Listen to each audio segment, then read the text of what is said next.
Hello everyone, greetings to you all. I wanted to go over an article I saw just a little bit ago. It's in the Federalist, showing here on the screen already. In case with global implications, Finland puts Christians on trial for their faith. I'm going to skip down a few paragraphs and start with paragraph 3 here. In more than 2 decades as a pastor, Pahola has ministered to congregations as small as 30. He has spent his life building a network of faithful churches across Finland, many of which started with a few people gathered for prayer, Bible study, hymn singing, and communion if they can get a pastor. In an in-person interview with the Federalist, Pahola urged fellow Christian leaders to be willing to seek out one lost sheep instead of crowds and acclaim. Well, that very first paragraph there, that should really speak to us here in America. So many pastors are willing to seek out acclaim and crowds. They want to be the next big megachurch pastor. But I think there's very few who are willing to seek out that one sheep that's lost. And I apologize if I'm totally butchering that name. I don't know how to say it, but Pahola is what I'm going to go with. And again, I apologize if that's terrible pronunciation. This is the man, Pahola, who appears to be the first in the post-Soviet Union West to be brought up on criminal charges for preaching the Christian message as it has been established for thousands of years. Also charged in the case that goes to trial on January 24th is Pahola's fellow Lutheran and Finnish Member of Parliament, Päivi Räsänen. Räsänen's alleged crimes in the country that claims to guarantee freedom of speech and religion include tweeting a picture of a Bible verse. So Finland claims to guarantee freedom of religion, and yet these two people, this pastor or bishop and this member of Congress or member of Parliament, are being put on trial for tweeting a picture of a Bible verse. Potential penalties, if they're convicted, include fines and up to 2 years in prison. Wow. Räsänen and Pahola are being charged with hate speech for respectively writing and publishing a 24-page 2004 booklet that explains basic Christian theology about sex and marriage, which reserves sex exclusively for within marriage, which can only consist of one man and one woman for life. The Finnish prosecutor claims centuries-old Christian teachings about sex incite hatred and violate legal preferences for government-privileged identity groups, LGBTQIA+, other, whatever. They have rights, but if you are a Christian and you try to speak what's in the Bible, at least in Finland, you're going to be charged with a hate speech crime. This is in Finland today, but my guess it's coming to a country near you in the near future. Let me scroll down a little bit. I don't know quite where I want to go down to. Let me go down here right after this heading. Human rights lawyer Paul Coleman, who spoke to the Federalist from his Alliance Defending Freedom International office in Vienna, Austria, says Pahola and Räsänen's cases are a canary in the coal mine for freedom of speech across the West. ADF International is providing legal support for Pahola and Räsänen's cases. In case you don't know, a canary in the coal mine, my dad was a coal miner when I was quite young. And coal miners used to take a canary with them in a cage. They'd take it in the coal mine, down to the coal face. And the reasoning was the canary had a very small lung. Now, this might sound terrible to some of you animal lovers out there, but this is what they did. They would take a canary, and the canary would die because of a lack of oxygen, if there was in fact a lack of oxygen, and the canary would die in time so that the men could get out. And some canaries died, but there were many men that were saved. That's what this reference, canary in the coal mine, is too. If you already knew that, then sorry for wasting a minute of your time. Let me scroll down a little bit more. I don't want to read this whole article. It's not long, but I don't want to take time to read all of it. Down a few paragraphs. Legally privileging certain sexual behavior has thus broken Western countries' promises of equality before the law for all citizens, as well as enabling government discrimination against citizens who exercise their free speech and religious liberty, as in the Barronelle, Stutzman, and Jack Phillips cases in the United States. So here in America, in the United States, we do not have a hate speech law, at least at the moment. We do not have laws against hate speech per se. Speech is still protected under the First Amendment, but there are laws that are being used to persecute Christians for other things. In these two particular cases, I clicked on each of these links.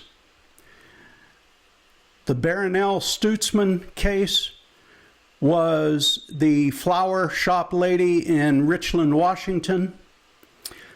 She didn't want to make flowers for a same-sex wedding, and she was taken to court.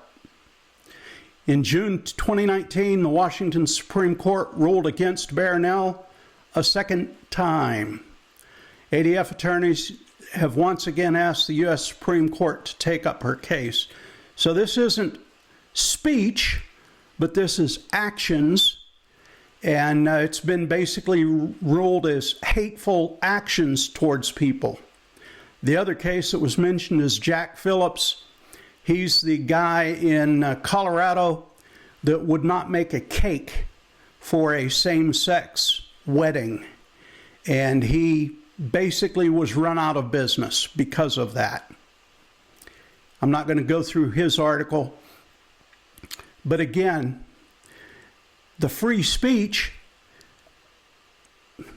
getting persecuted against freedom of speech, Christians being persecuted for stating what is clearly in the Bible, is starting to happen in some Western countries. And if it's happening in some Western countries, just like this canary in the coal mine illustration here, you can bet it's going to be coming soon to the United States. Already, from what I understand, in Canada, they have hate speech laws, and people are getting prosecuted for hate speech in Canada. I think it's going to be coming to the U.S. soon. And of course, the first people it will come for is Christians who are trying to speak what is in the Bible. That's not going to be protected speech for long. All right, let me see. Let me go down a little bit further here.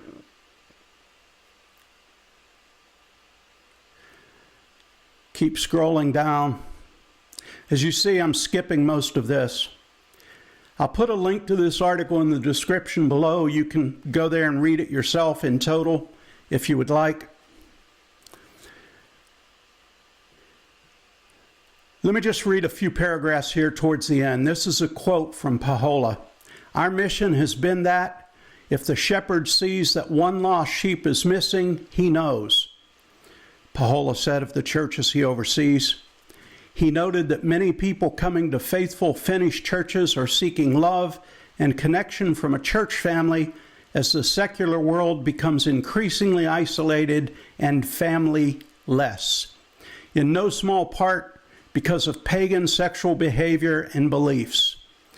Well, all of those pagan sexual behaviors and beliefs, they are here in the U.S. It may not be as blatant as in Finland. I've not been to Finland. I'm not aware of how sexual laws and how actions and the culture is in Finland. I'm sure it's more liberal than here in the U.S. Well, I say I'm sure it is. I'm not sure it is because we're pretty bad here in the U.S. with all the LGBTQ, IA+, whatever. All of them alphabet letters for people. People don't go to church for social capital now. This is a serious life, and they want to be serious with God.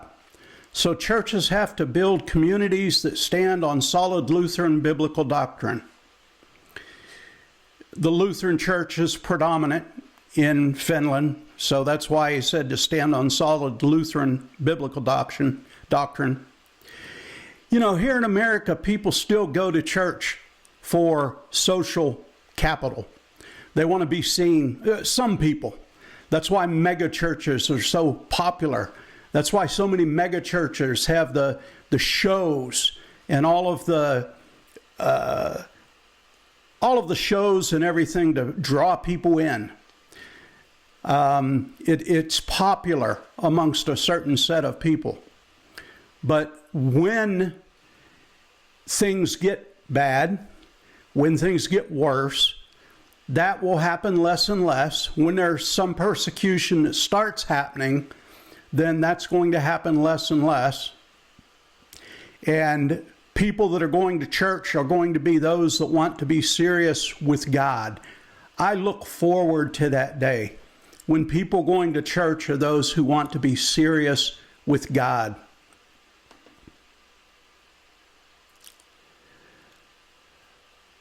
Last paragraph I'll read here. We have to learn from the past, Christians who have suffered under persecution, and be prepared, Pahola said. But it's not something to be worried about because Christ remains faithful to his church, and wherever he is leading us, he will come with us. He will provide everything that is needed for the future of his Christians and his church. I fully agree with that. God will provide for us. And I want to leave with just a couple verses. First, let me read in Corinthians, 1 Corinthians. I'll read just verse 13 and 14. Be watchful, stand firm in the faith, act like men, be strong. Let all that you do be done in love. So as Christians, it's our time to be strong, stand firm in the faith. When persecution starts to come, and it will start to come, it's already coming. I think it will intensify in coming days, weeks, months, years. I'd like it to be a while, but on the other hand, it's bound to come. A set of verses I want to read is talking about the whole armor of God. I've been teaching a small group at church, and we just went through this on Sunday night. And I want to read down through here the whole armor of God. Finally, be strong in the Lord and in the strength of his might. My fellow Christian brother or sister, be strong in the Lord, in the power of his might. Don't be strong or don't try to be strong in your own might, but be strong in the Lord and in the power of his might. Put on the whole armor of God, that you may be able to stand against the schemes of the devil. The schemes of the devil are being evidenced in our world today. All around us, we can see the schemes of the devil as they try to take hold and are taking hold and even try to infiltrate the church, and sadly are infiltrating the church. But put on the whole armor of God and stand against those schemes. For we do not wrestle against flesh and blood, but against the rulers, against the authorities, against the cosmic powers over this present darkness, against the spiritual forces of evil in the heavenly places. Therefore, take up the whole armor of God, that you may be able to withstand in the evil day, and having done all, to stand firm. Stand therefore, having fastened on the belt of truth, and having put on the breastplate of righteousness. I'm going to stop reading there. I could do a whole sermon about this, the armor of God, but I just want to point out again, it says stand several times.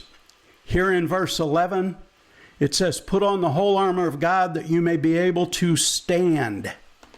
And then in verse 13, therefore, take up the whole armor of God, that you may be able to withstand in the evil day, and having done all, to stand firm.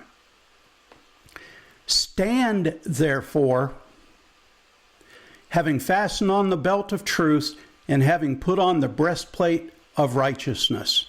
That's what I'd like all of you to do. I am encouraging all of you to stand strong for the Lord. Speak out for the Lord. Don't be afraid to speak out.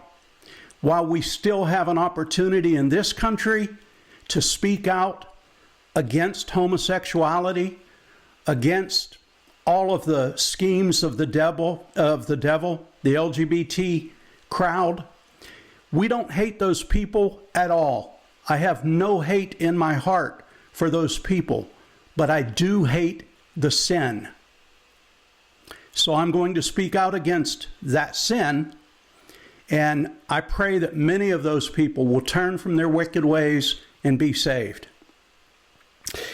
All right, brothers and sisters in Christ, any of you that aren't brothers and sisters in Christ would like to know how to be, please contact me. I'd be very happy to speak with you about it.